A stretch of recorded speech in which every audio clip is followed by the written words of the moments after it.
kalau ada yang mengatakan ini masalah uang melulu gitu ya. Ya mungkin yang kelihatan adalah ya di bulan pertama waktu sentralisasi ini dimulai, mungkin yang kita baca adalah sosial medianya Opung Eporus yang memberikan update mengenai berapa yang kita udah terima hari ini setiap hari gitu ya. Saya kira bukan dalam rangka bahwa conversation di sosial media itu hanya masalah uang, enggak. Kalau saya melihatnya itu lebih kepada membangun confidence level, keyakinan dari semua pihak bahwa ini sudah berjalan dan kita bisa lakukan. Shalom Bapak Ibu, teman-teman penonton setia channel YouTube dan Spotify HKBP. Bertemu lagi dengan saya Neti Pasaribu dalam podcast HKBP.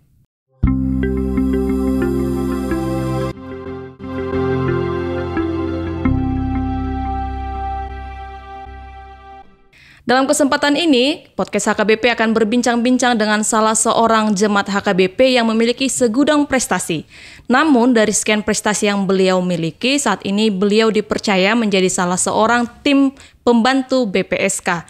Bersama beliau, kita tentu akan berbicara tentang sentralisasi, juga tentang BPSK. Tanpa berpanjang lebar, langsung saja kita sambut Amang Elisa Lumbanturuan. Halo Amang. Halo Neti. Selamat datang Amang di podcast HKBP. Terima kasih. Terima kasih sudah hadir Amang. Amang sehat Amang? Sehat. Ya. Saya agak nervous Amang sebenarnya. Oh kenapa? Bukan agak, tapi banyak nervous Amang. Baik Amang. Seperti yang saya sampaikan tadi, Amang ini adalah salah seorang jemaat HKBP dengan segudang prestasi Amang ya.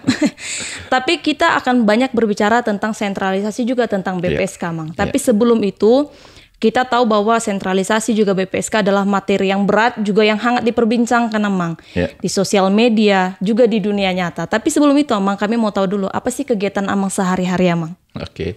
Saya sehari-hari bekerja sebagai pimpinan di satu perusahaan asing, yaitu perusahaan Denmark, nama perusahaannya ISS, PT ISS Indonesia.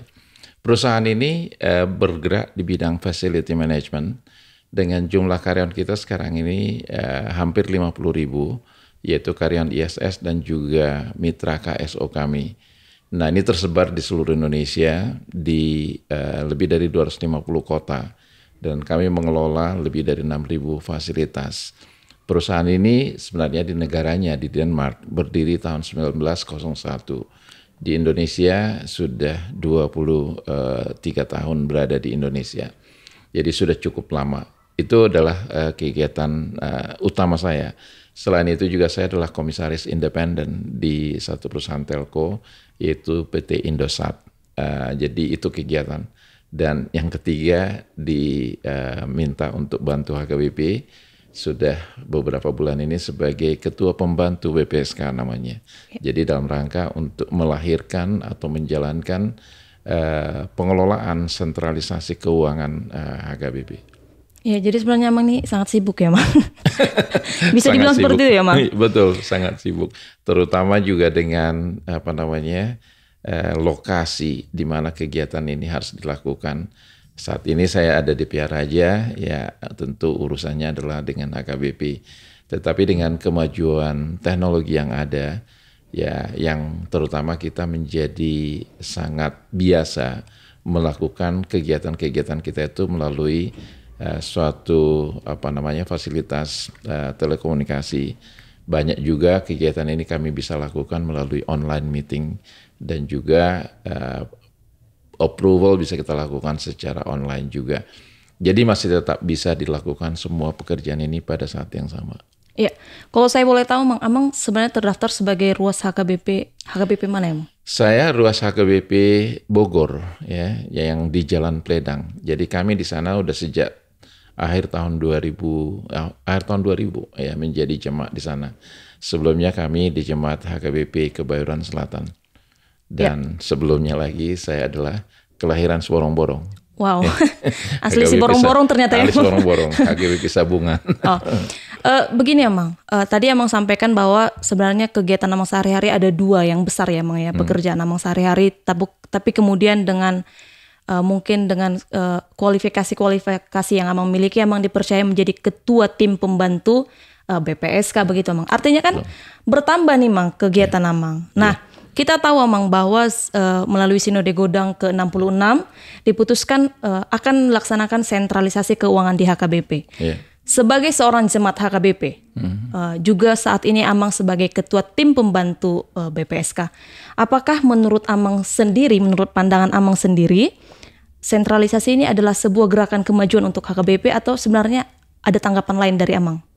Saya orang yang sangat sebenarnya menginginkan terjadinya model pengelolaan HKBP ini dengan proses sentralisasi ini.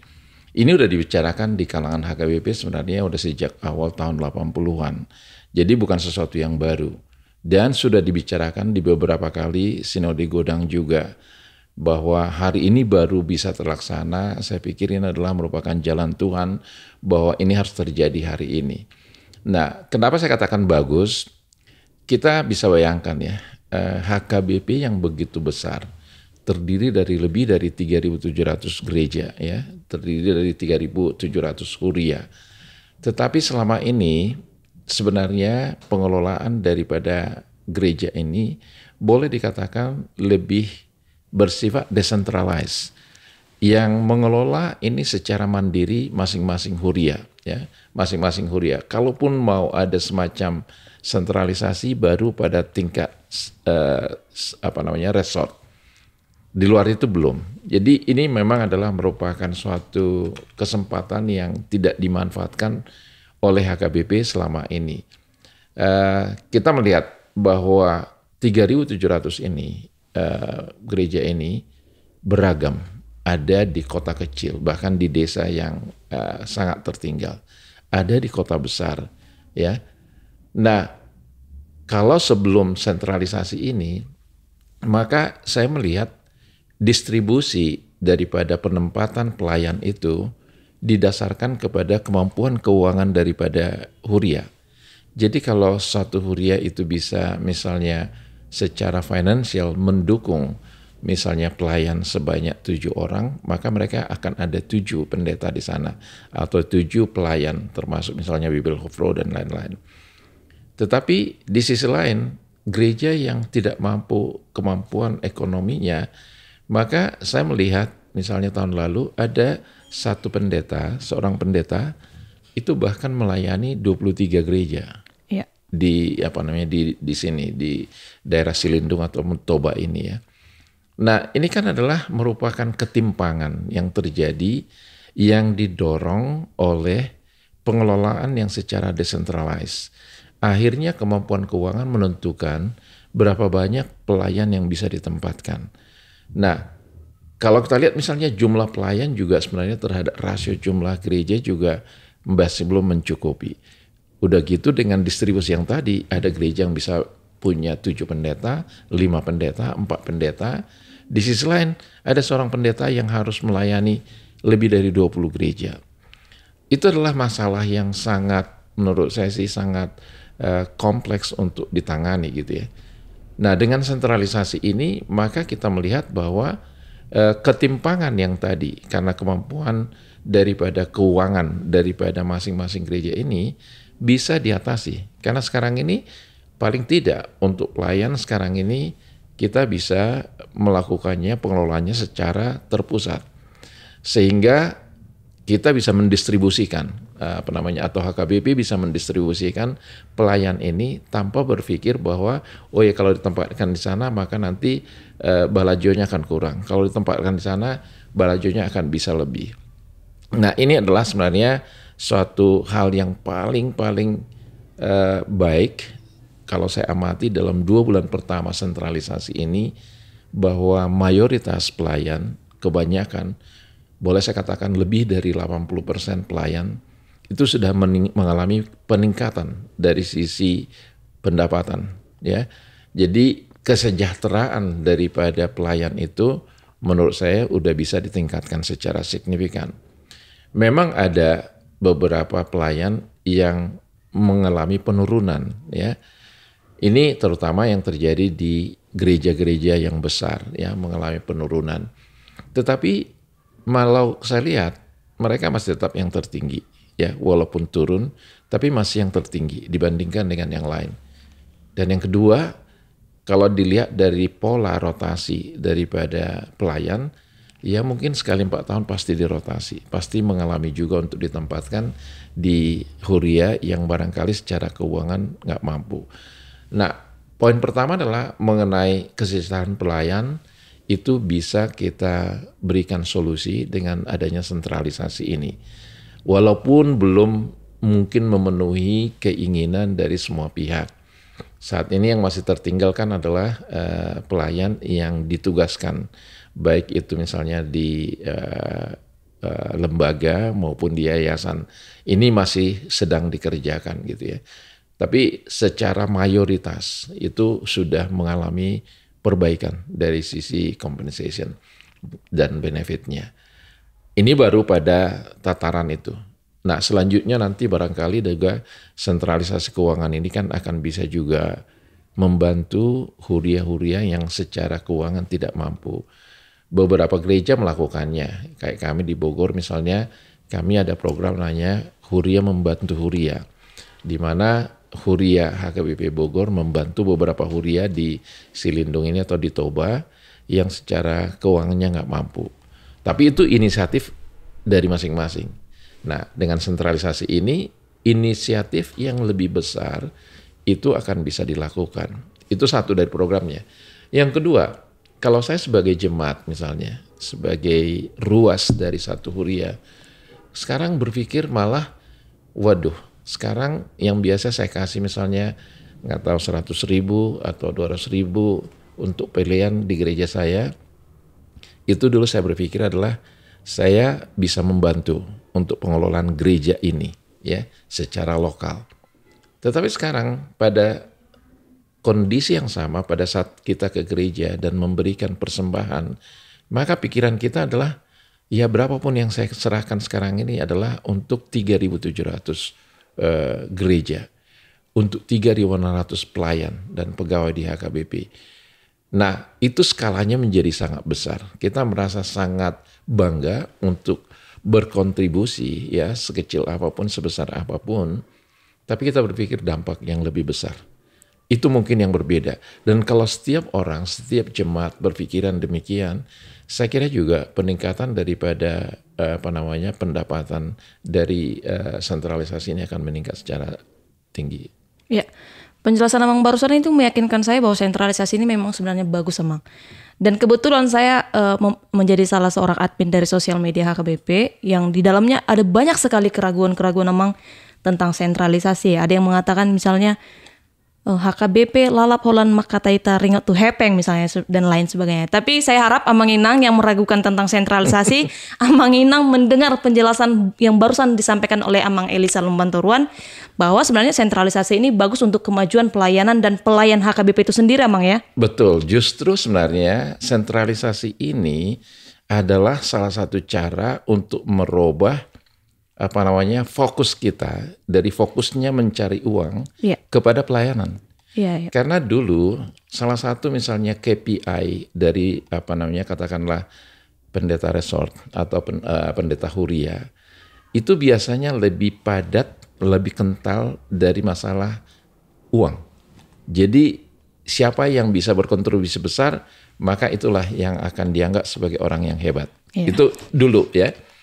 Tapi sekarang kan itu mulai bergeser.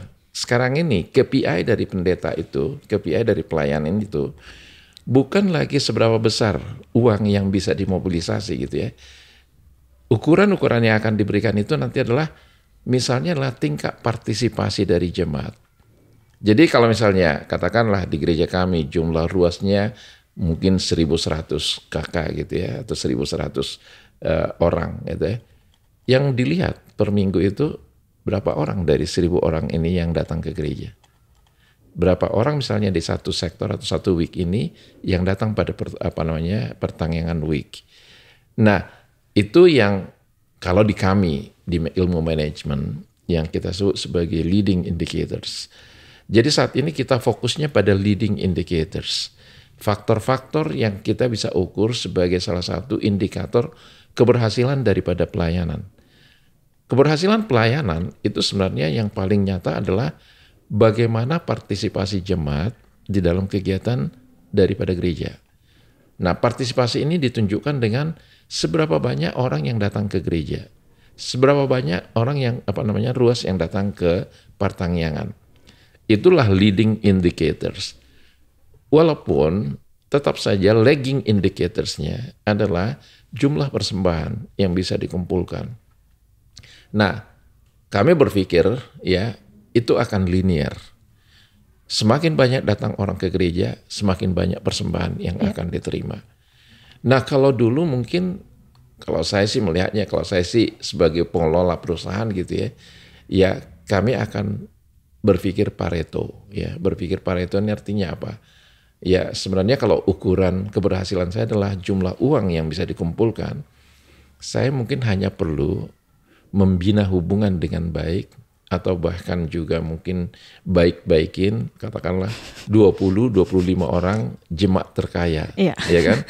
Dan mereka ini saya yakinkan mereka, tolong ini bantu kita program ini, duit itu pasti dapat. Tapi apa? Yang dikelola kan akhirnya hanya 20-25 orang. Iya, benar.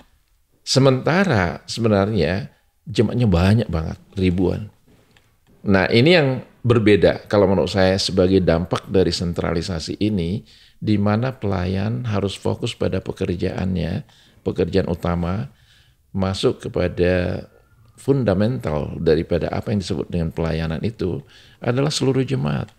Justru kan yang harus dilayani adalah orang-orang yang mengalami kekurangan, orang-orang yang mengalami kesusahan, orang-orang yang sakit, orang-orang yang boleh dikatakan lilu daripada hak Kristenonnya kan, itu yang harus dilayani gitu ya. Nah, bukan mengatakan ya yang tadi orang-orang yang kaya yang berkontribusi besar ditinggalkan, enggak. Mereka justru akan melihat, wah ternyata pendeta kami, ternyata pelayan kami sekarang sangat banyak melakukan pelayanan kepada seluruh jemaat. Dan ini adalah hal yang baik dan kita harus berikan dukungan. Nah, itu akan tergerak seperti itu. Nah, ini yang berbeda kalau menurut saya. Jadi karena orientasinya sekarang ini kepada pelayanan, terutama dengan tahun ini kan tema pelayanan di HKBP itu adalah profesionalisme di dalam penata layanan. Benar-benar itu stewardship ya. Ini kan penata layanan ini adalah stewardship. Bagaimana orang bisa melayani ya. Jadi bukan kalau di bahasa Indonesia barangkali di Alkitab dikatakan perbendaharaan, bukan hanya keuangan dikelola. Tapi ini kalau dalam bahasa Inggris stewardship, itu yang namanya penata layanan, harus profesional. Nah, ini yang menurut saya akan bisa dilakukan dengan sentralisasi ini. Jadi tema ini saya kira sangat bagus di HKBP. Ya, kita tahun yang lalu adalah kesehatan, unity. Ya, jadi United HKBP. Nah, udah bersama-sama. Sekarang ini ya udah kita sepakat sentralisasi. Baru sekarang ini masuk pada tahap implementasi, yaitu namanya profesionalisme di dalam penata layanan. Berarti pemahaman atau komentar-komentar yang mengatakan bahwa sentralisasi adalah selalu mengatakan berbicara tentang uang sebenarnya salah, Amang ya? Salah. Justru sebenarnya sentralisasi mengalihkan yang tadinya tentang uang sekarang jadi pelayanan, Amang ya? Betul, itu yang lebih baik sebenarnya. Karena sekarang ini kan boleh dikatakan semua pelayan itu kan sudah mempunyai suatu sistem yang sangat fair, ya, yang sangat standar. Ada yang namanya job grade, kemudian ada salary grade. Dan itu kan dimanapun berada, mau itu berada di Silindung ini atau mau di Toba, mau itu ada di Pulau Jawa, ya kalau grade-nya misalnya grade tertentu, kalau dia 3A udah tertentu berapa balajo yang akan diterima. Dia punya anak 2, berapa belanja yang akan diterima. Punya istri, semua udah standar. Semua orang akan menerima hal yang sama gitu ya. Yang berbeda barangkali adalah namanya tunjangan jabatan gitu ya. Ya tentu dengan tanggung jawab yang berbeda, dengan katakanlah kesulitan yang berbeda tentu dapat berbeda. Nanti insentif dikaitkan dengan yang tadi. KPI-nya itu adalah mengenai kualitas pelayanan. Jadi kalau ada yang mengatakan ini masalah uang melulu gitu ya. Ya mungkin yang kelihatan adalah ya di bulan pertama waktu sentralisasi ini dimulai, mungkin yang kita baca adalah sosial medianya Opung Eporus yang memberikan update mengenai berapa yang kita udah terima hari ini setiap hari gitu ya. Saya kira bukan dalam rangka bahwa conversation di social media itu hanya masalah uang, enggak. Kalau saya melihatnya itu lebih kepada membangun confidence level, keyakinan dari semua pihak bahwa ini sudah berjalan dan kita bisa lakukan. Dan saya sebagai ketua pembantu BPSK yang memang sehari-hari menangani ini, saya sendiri melihat ini adalah merupakan suatu mujizat, ya, keajaiban yang datang dari Tuhan gitu ya. Kami nggak pernah berpikir bahwa kita pada tanggal 26 Januari itu akan mampu memberikan balajo dari 3.600 lebih pelayan dan pegawai yang ada di HKBP. Itu nggak pernah kebayang. Dan itu bisa terjadi. Nah, oke, orang mengatakan Januari kan ada 5 kali hari Minggu. Iya. Jadi 5 kali persembahan. Oke, Januari lolos. Ada 5 kali hari Minggu gitu ya. Angkatan Februari 4 Iya, hari 4 minggu dan praktek bisa juga. Kami sendiri ragu juga. Kami udah berpikir kami mau minjam dari mana untuk bisa itu. Tapi ya kembali lagi puji Tuhan yang menurut saya sih keajaiban terjadi lagi. Tanggal 26 Februari bahkan yang ada rekeningnya di WRP jam 3 pagi orang menerima balajo. Jam 3 pagi udah menerima balajo. Dan itu 2.159 orang. Saya jawab satu dulu. Dari juga. Yang mandiri itu juga udah bisa diterima juga jam 5 pagi. Jam 5 pagi. Nah, di orang mandiri juga cukup banyak gitu ya. Yang nggak bisa itu adalah yang rekeningnya di luar BRI dan mandiri. Kenapa? Karena tanggal 26 Februari hari Minggu. Ya, sedangkan kalau transfer antar bank itu harus melalui clearing. Dan clearing ini ada dilakukan oleh BRI pada hari kerja. Sehingga sebagian menerimanya ini tanggal 27. Jadi ya kalau ini dikatakan bahwa ini adalah merupakan mukjizat dan anugerah Tuhan, ya kita harus akui itu. Tapi juga di sisi lain ini menunjukkan bahwa HKBP ini sebenarnya besar sekali dan kuat gitu ya. Dan ini yang harus didukung oleh semua pihak. Dan terutama ya saya berharap bagi sesama jemaat HKBP ini benar-benar kita harus kompak ya supaya ini berjalan dengan baik. Keraguan-raguan memang terjadi, tapi kita harus mengerti mengenai namanya seasonality ya. Jadi ini barangkali yang tidak diamati dan juga tidak diperhatikan oleh banyak orang gitu ya. Bahwa kita deg-degan gitu ya di bulan Januari Februari itu memang ini seasonality. Sayangnya bahwa ini adalah starting up, baru kita mulai ya. Seandainya misalnya tahun depan seasonality yang terjadi, saya kira kita udah mempunyai dana cadangan di akhir tahun ini yang cukup untuk menutupi seasonality daripada Januari ataupun quarter pertama. Seasonality ini begini ya, kalau kita ngerti orang HKBP mungkin sangat mengerti mengenai hal ini. Ya, tanggal 1 Januari itu tahun baru. Ya. Kami misalnya di gereja HKBP Bogor biasanya 4 kali kebaktian sehari. Tapi karena itu tahun baru, ya, itu hanya dilakukan 1 kali kebaktian hari itu. Berarti kan udah berkurang nih durung-durung atau persembahan ya. Itu poin pertama. Jadi minggu pertama sendiri udah berkurang banyak. Nah, yang kedua, Januari banyak sekali dari gereja-gereja besar, jemaatnya itu apakah liburan keluar kota atau pulang kampung, sehingga mereka juga tidak ke gereja mereka berkebaktian ya. Belum tentu juga ke HKBP, walaupun mereka pulang kampung ya kan. Iya, benar. Jadi persembahannya juga nggak masuk ke HKBP ya kan. Jadi yang pulang kampung, itu faktor kedua. Faktor ketiga yang menyebabkan kenapa Januari rendah, itu juga bahwa di bulan Januari ataupun Februari, mungkin sampai Maret, sampai April, kalau di daerah kami, di kota-kota besar, itu ada namanya pesta Bonataun, marga-marga. Dan selalu dilakukan hari Minggu. Dan biasanya mengatakan, oke, kita kebaktian di gedung saja. Kemana ininya persembahannya? Belum tentu ke HKBP. Iya. Bisa ke gereja lain gitu ya. Kembali lagi berkurang lagi nih yang ke HKBP. Dan yang keempat, Januari ini belum jalan yang namanya kebaktian rumah tangga, kebaktian sektor atau kebaktian week. Ini mungkin baru jalan sebentar lagi ya. Di awal tahun gereja itu tahun berapa gitu ya. Bulan Februari mungkin mulai kebaktian Maret barangkali. Maret biasanya. Ya, Maret ya, kebaktian week ini baru dimulai. Itu juga berkurang lagi. Dan yang kelima, iuran bulanan, iuran tahunan, belum banyak yang membayar di bulan Januari, bulan Februari. Itulah makanya Januari itu paling rendah. Dan kuartal pertama juga paling rendah. Nah, tetapi nanti akan ada peaknya lagi nih, yang kita harus antisipasi gitu ya.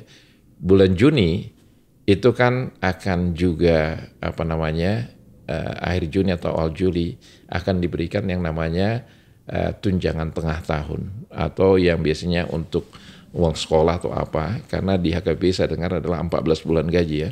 Dalam 1 tahun. Jadi gaji ke-14 itu akan dibayarkan di sana. Berarti ada peak lagi.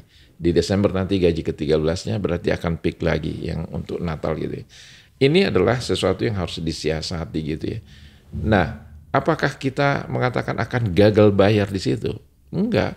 Menurut saya sih harus dicarikan cara bagaimana untuk memenuhi ini.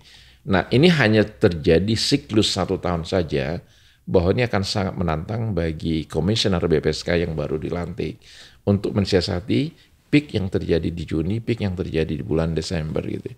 Di luar itu saya kira sih kalau hanya memenuhi balajo bulanan, saat ini udah kelihatan kira-kira run-rate-nya, walaupun belum pada tahap yang dari analisa dari tim kaji ya, yang dulu dipimpin oleh Amang Syukur Nawaban, itu sebenarnya ada target per gereja. Sekarang ini kita belum mencapai ke sana, masih sekitar di bawah 60% dari target. Nah, di bawah 60% target ya sekarang udah bisa balajo.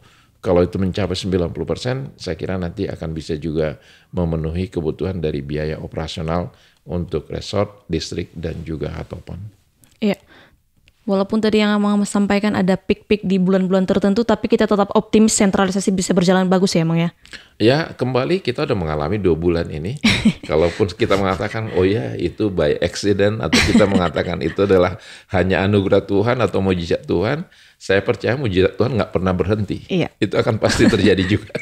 Iya, tadi kita sudah banyak membahas tentang sentralisasi, Amang. Iya. Tapi misalnya di dunia maya, Amang, belum selesai membahas sentralisasi, muncul istilah baru, BPSK. Nah, sebagai ketua tim pembantu BPSK, bolehkah Amang menjelaskan dulu kepada teman-teman penonton Amang Inang di rumah, apa sih sebenarnya BPSK ini, Amang? Ya, BPSK ini adalah produk dari Sinode Godang ya. Jadi BPSK, Badan Pengelola Sentralisasi Keuangan ya. Kalau dulu barangkali kita melihatnya ada peran daripada bendahara umum. Nah, bendahara umum dulu mengelola anggaran atau dana untuk Hatopan atau kantor pusat. Tapi di dalamnya dulu termasuk balajo daripada pelayan ataupun pegawai yang bekerja di kantor pusat, dan juga biaya operasional daripada kantor pusat. Ya, misalnya bahwa katakanlah Opui Eporus harus melakukan perjalanan untuk melayani ke daerah lain, ya tentu ada biaya untuk itu dan lain-lain. Nah, BPSK ini adalah badan yang dibentuk baru berdiri juga di 1 Januari 2023, merupakan badan yang independen, di mana badan ini dikelola secara profesional.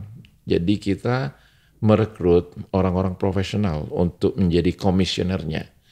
Nah, mereka ini diuji melalui fit and proper test yang kita lakukan cukup lama dan menghasilkan jemaat HKBP yang terbaik.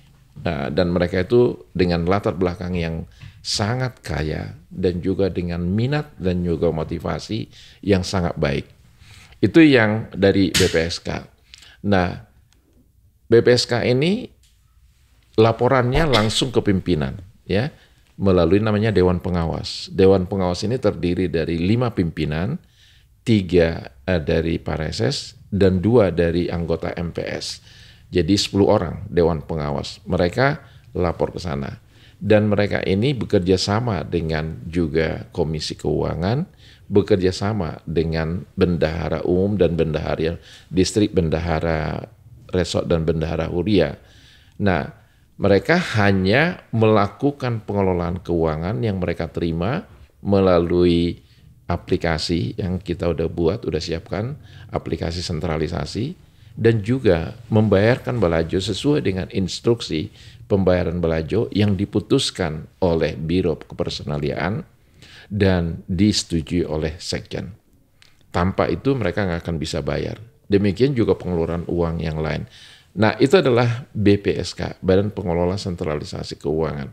Jadi yang pertama adalah, ini adalah badan yang independen, dikelola oleh orang profesional, dan juga pola laporan keuangannya menggunakan pola laporan keuangan yang auditable. Jadi itu semuanya sangat transparan.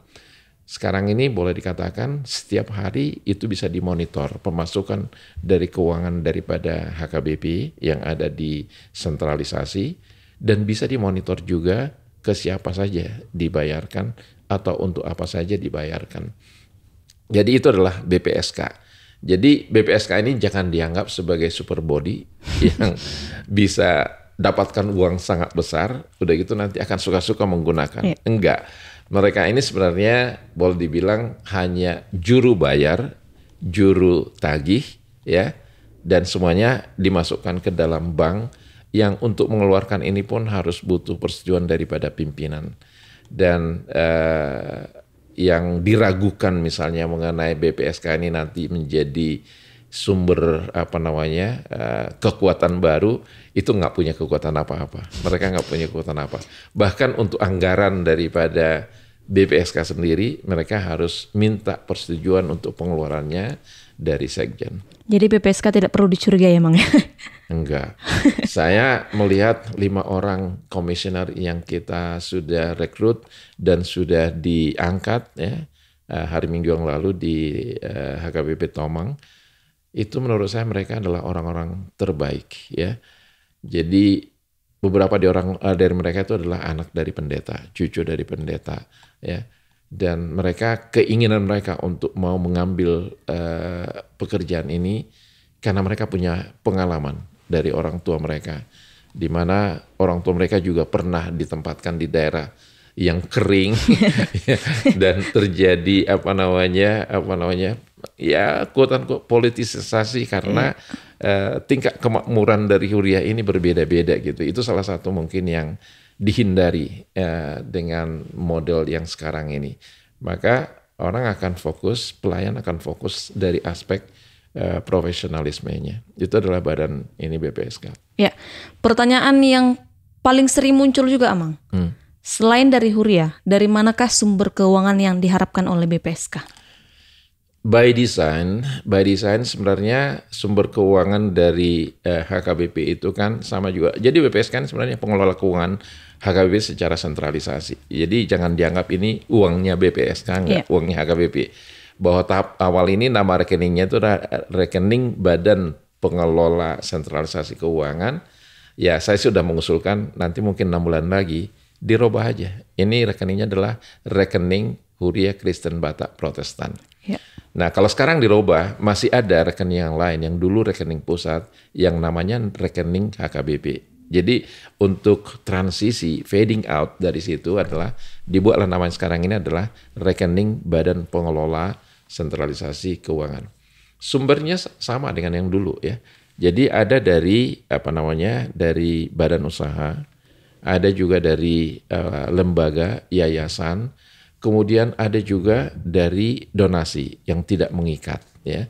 Ini juga bisa. Jadi ruas yang tergerak mau nyumbang langsung juga boleh langsung dikirimkan ke rekening daripada BPSK. Mungkin nanti taruh deh itunya nomornya. Ada di link deskripsi nanti. Titipan pesannya tolong dibuat nanti nomor rekeningnya, nanti saya kasih. Ada nomor rekening DBRI dan Mandiri ya, bagi yang tergerak untuk menyumbang secara langsung ya sangat diharapkan. Seperti yang tadi saya katakan adalah karena adanya seasonality daripada keuangan di HKBP itu dan juga untuk mengantisipasi peak yang lain.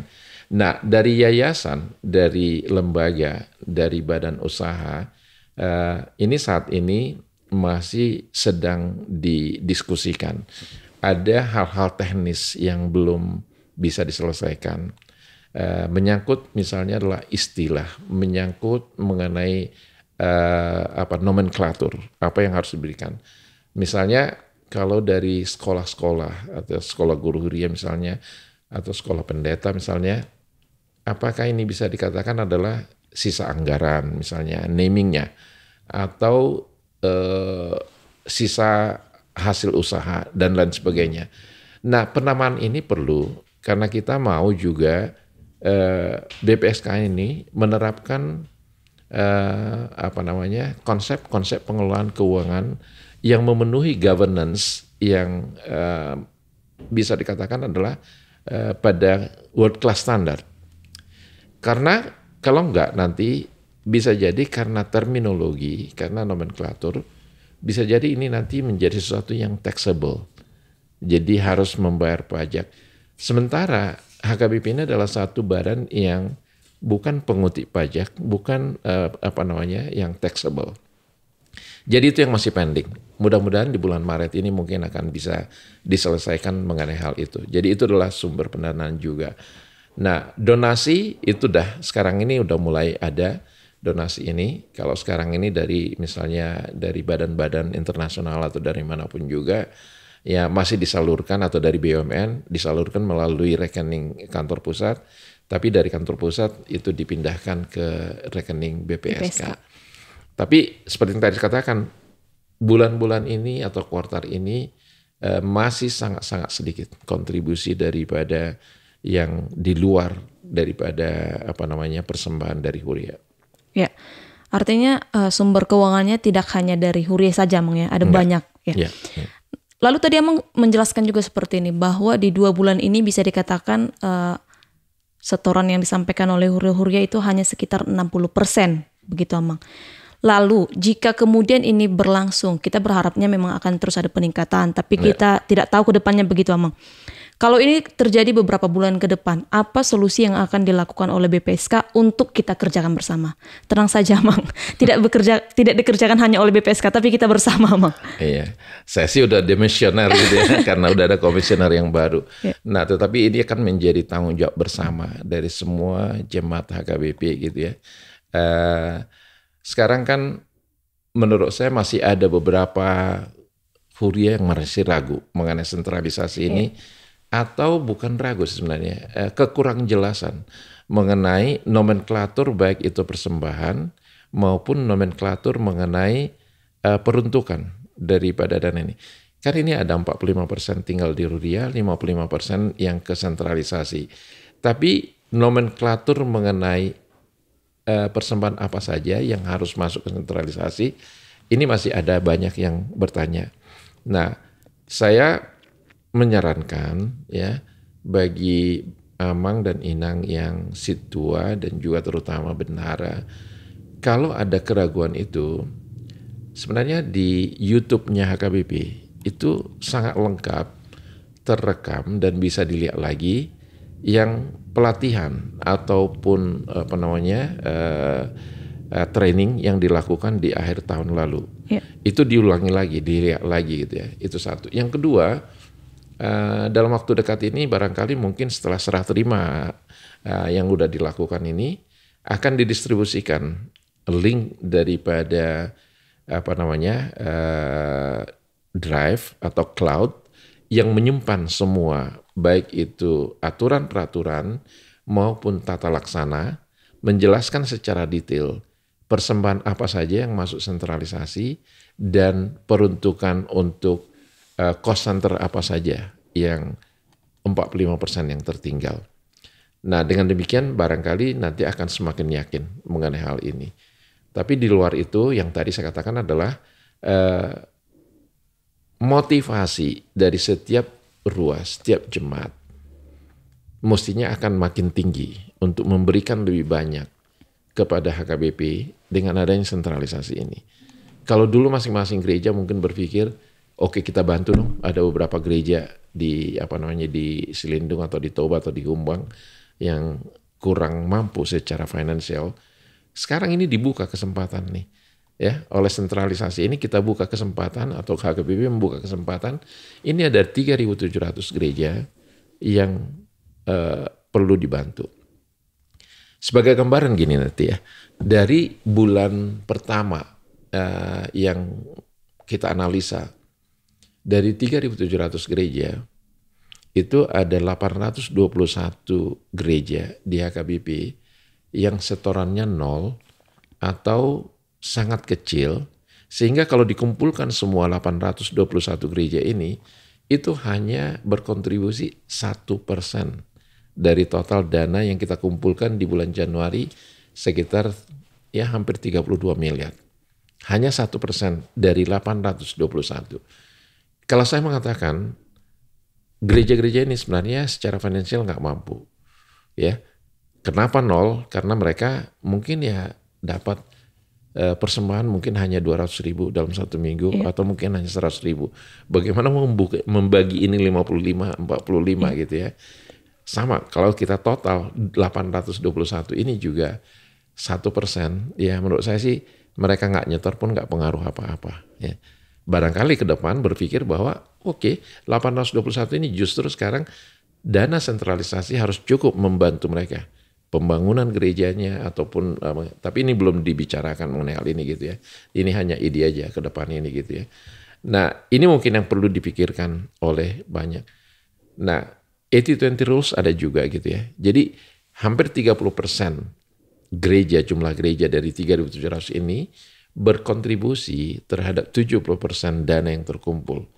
Nah sebenarnya kalau yang 30% ini saja bisa mencapai apa yang disebut dengan target itu, maka kepentingan atau kebutuhan dana bagi HKBP ini akan bisa terpenuhi.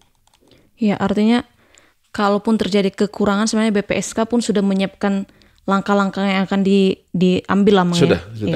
Sudah ada ya. Itu yang tadi saya katakan bahwa udah kita buatkan analisa dan kita antisipasi bahwa misalnya akhir Juni itu akan 2 kali lipat balajo karena ada 1 bulan tambahan.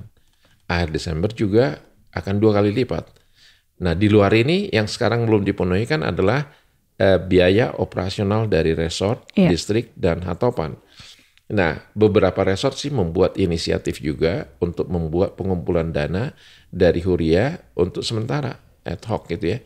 Di sisi lain juga mungkin saldo mereka dari tahun lalu mungkin masih cukup untuk memenuhi kebutuhan untuk kuartal pertama. Tapi kalaupun tidak, bisa melakukan usaha-usaha khusus untuk itu. Sama juga BPSK akan melakukan usaha-usaha khusus untuk pemenuhan daripada kebutuhan dana dalam operasional daripada HKBP. Saya sih percaya bahwa Tuhan akan memberikan jalan untuk bisa memenuhi. Apalagi kalian ya yang pendeta mesti lebih percaya gitu. Terutama Amang Inang di rumah yang bendahara, Amang harusnya lebih percaya untuk menyetorkan pilihan-pilihannya untuk mensukseskan sentralisasi. Betul, ya bukan hanya bendahara, jemaat juga. Kalau saya sih, saya dorong jemaat juga untuk bisa menyumbang lebih, ya baik itu melalui hurianya atau bisa secara langsung ke sentralisasi. Ya, berbicara tentang keraguan, Amang, keraguan dan mungkin ada juga faktor memang dia kurang paham. Menurut Amang, kalau saya tidak salah, Amang juga adalah salah satu dari tim sinkronisasi, Amang ya. Sudah sejauh mana sih HKBP ini sendiri, baik pimpinan, baik jemaatnya atau tim-tim yang sudah dibentuk untuk mensosialisasikan agar suksesnya sentralisasi, Amang? Saya kira sih semua sudah ya. Jadi beberapa kali juga Opungeporus melakukan juga sosialisasi secara langsung. Demikian juga pimpinan-pimpinan yang lain. Kalau kita amati di video itu misalnya, ya semua terlibat. Ya Amang Sekjen, Amang Kadep, Inang Kadep, semua ikut terlibat. Semua pareses juga semua ikut terlibat. Bahkan di tim sinkronisasi itu ada beberapa pareses juga yang terlibat di dalamnya. Ini menurut saya sih suatu contoh yang baik dari pimpinan yang ada di HKBP, di mana keputusan yang udah diambil oleh pengambil keputusan tertinggi di HKBP, yaitu adalah Sinode Godang, makanya harus disukseskan. Diskusi mengenai satu hal itu bisa kita lakukan, perbedaan pendapat, diskusi sudut pandang yang berbeda sebelum pengambilan keputusan.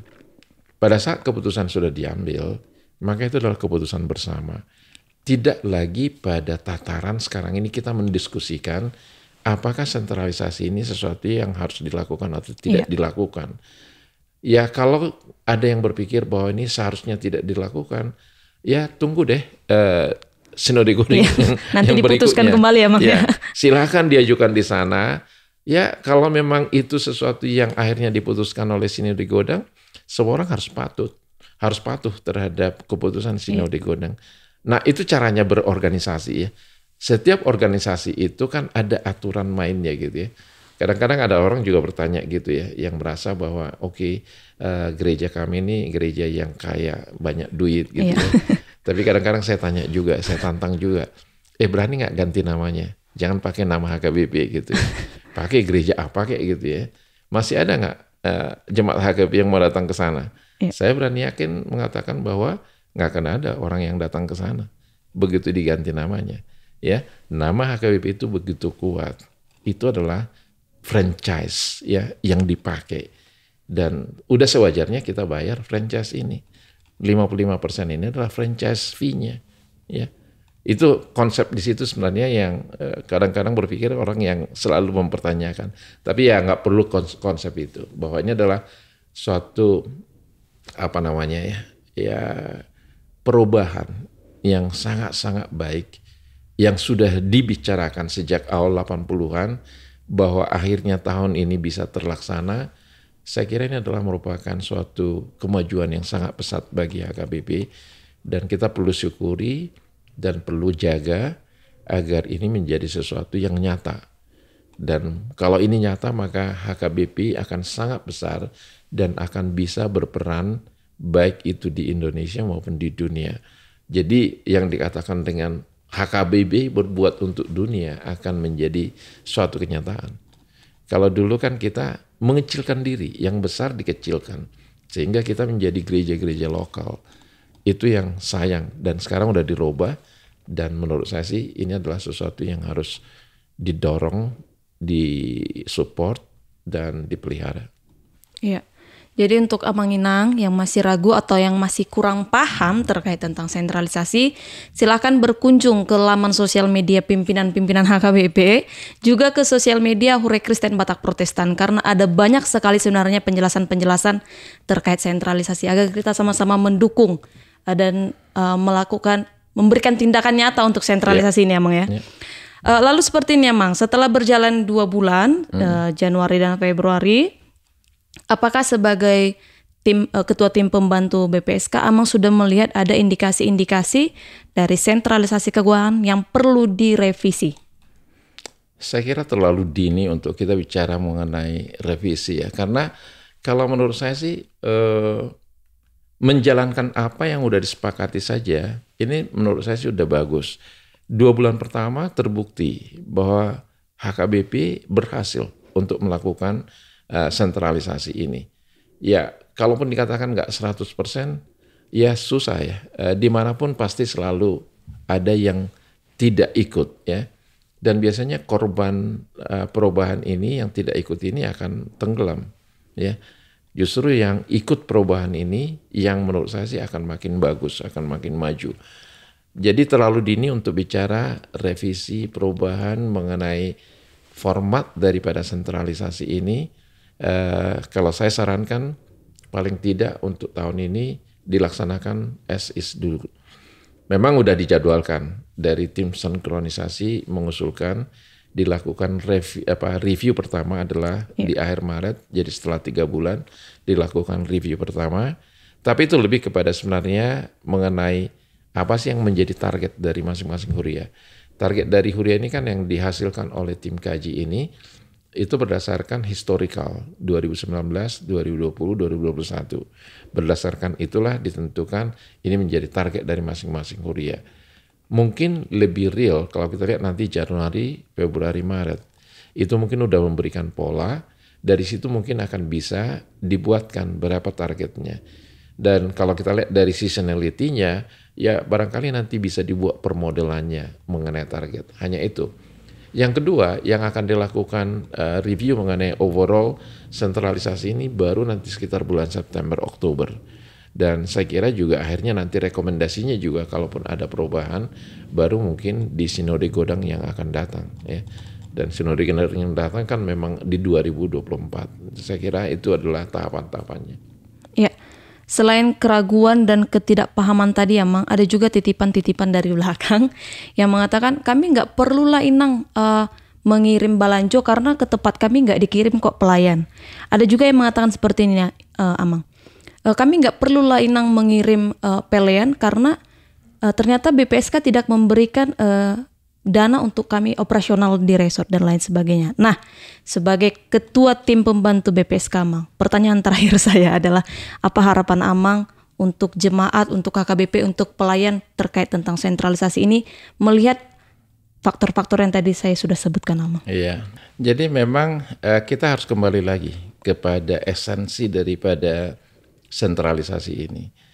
Nah, esensi dari sentralisasi ini adalah unity. Jadi United HKBP.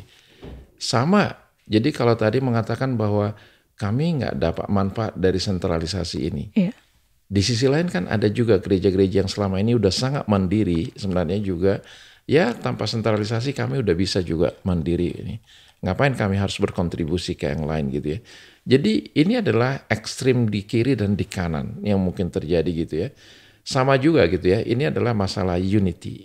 Jadi kesehatian. Nah, bahwa nanti misalnya akan ada tuntutan, oke, boleh dong kami diberikan pelayan di sini, diberikan juga dukungan finansial untuk pembangunan gereja kami dan lain sebagainya. Saya kira itu adalah next step-nya. Pertama adalah kesatuan dulu, kesehatian dulu. Nah, kita tahu sendiri sekarang ini lagi banyak pelamar yang menjadi calon pelayan. Iya. Saya dengar lebih dari 350 orang yang sedang Ujian dilakukan interview sekarang ini oleh pimpinan gitu ya. Saya nggak tahu berapa nanti yang akan direkrut gitu ya. Nah, saya ditanya juga berapa yang kita harus rekrut, berapa kemampuan daripada keuangan HKBP. Saya berpikir adalah sebenarnya kita buat dulu dong resourcing modelnya. Kira-kira satu huria apakah memerlukan satu pendeta atau tidak, atau satu huria bisa dilayani oleh satu pendeta bisa melayani beberapa huria, mesti ada model yang kita buat. Model ini bisa jadi misalnya masalah rasio antara satu pendeta dengan misalnya berapa ruas. Nah, kalau udah ada rasio ini, tentu harus ada variabel lain mengenai complexity. Misalnya di daerah pedesaan, di daerah perkotaan, di daerah mahasiswa tentu beda-beda ya. Dibuat dulu modelnya. Dari sini baru kita bisa tentukan sebenarnya berapa sih idealnya jumlah pelayan yang ada di HKBP. Nah, dengan sentralisasi ini kita harapkan adalah kekuatan daripada keuangan HKBP akan mampu untuk kita lebih agile terhadap kebutuhan daripada jumlah pelayan dan kualitas pelayan yang melayani di HKBP. Nah, mungkin seperti itu. Jadi kalau sekarang misalnya ada huria yang belum mendapatkan pendeta, saya pikir kita bersabar ya, ikut partisipasi di sini, mendorong biar cepat nih bahwa keuangan daripada HKBP melalui sentralisasi ini makin kuat. Saya pernah ngomong sama Opung, ya kalau kita punya 3.700 gereja, idealnya punya 3.700 pimpinan jemaat di sana. Bisa pendeta, bisa guru huria, bisa Bible Flow dan lain sebagainya. Nah, tetapi Opung mengatakan kita lihat kemampuan keuangan kita. Karena selama ini juga yang membatasi itu adalah keuangan. Kita tahu sendiri bahwa di HKBP ini kan berdirinya satu gereja-gereja ini biasanya adalah inisiatif dari jemaat. Dan ini juga barangkali nanti yang mulai juga dikelola gitu ya. Sehingga ada gereja yang jemaatnya cuma kurang dari 100, tapi udah menuntut harus ada pendeta. Iya. Di sisi lain ada satu gereja yang jemaatnya udah 2.000 orang dilayani oleh satu pendeta. Nah, ini kan ketimpangan-ketimpangan yang dihasilkan oleh sistem yang lama, legacy yang lama. Nah, sistem yang baru ini pasti menghasilkan sistem yang baru. Jadi nggak perlu kecewa bahwa saat ini belum ada alokasi dana untuk baik itu lembaga maupun untuk gereja. Yang utama sekarang ini adalah kesehatan ya. United HKBP ini yang pertama yang harus kita tampilkan sehingga HKBP ini makin kuat. Ya. Paling terakhir, Amang. Apa semangat yang ingin Amang sampaikan kepada penonton di rumah agar benar-benar mensukseskan sentralisasi? Ya, saya mungkin titik pesan itu saja tadi yang saya udah ulang berkali-kali. Kita atau HKBP sedang berada pada suatu sejarah yang baru, yang sangat bagus, yaitu dikelola secara centralized, HKBP yang besar ini. Dan yang kedua, kita menghadapi seasonality, di mana kuartal pertama ini biasanya sangat rendah pendapatan, dan untuk itu barangkali saya sih menghimbau bagi Amang dan Inang yang memang mempunyai kemampuan finansial yang cukup atau memadai untuk lebih memberikan ke sentralisasi ini. Baik itu melalui huria masing-masing atau bisa juga langsung melalui rekening daripada BPSK, ya. Saya nggak tahu dibolehkan apa enggak ini iklan pesan gitu ya. Nanti dibuat di bawah nomor rekeningnya ya, Bang. rekeningnya ya. Agar yang tertarik untuk berdonasi secara langsung silahkan diberikan, ya. Saya kira itu saja dari saya. Ya. Terima kasih. Terima kasih Amang untuk waktunya hadir di podcast HKBP. Semoga doa kami yang terbaik, Amang tetap sehat. Terima kasih. Diberkati setiap pekerjaannya, terutama dalam BPSK. Ya, Amang ya. Dan semua tim di sini. Ya, terima kasih Amang. Terima kasih. Terima kasih Bapak Ibu yang sudah menyaksikan podcast HKBP episode kali ini. Kita masih akan bertemu dalam episode selanjutnya dengan narasumber dan perbincangan menarik lainnya. Terima kasih. Shalom, Tuhan Yesus memberkati.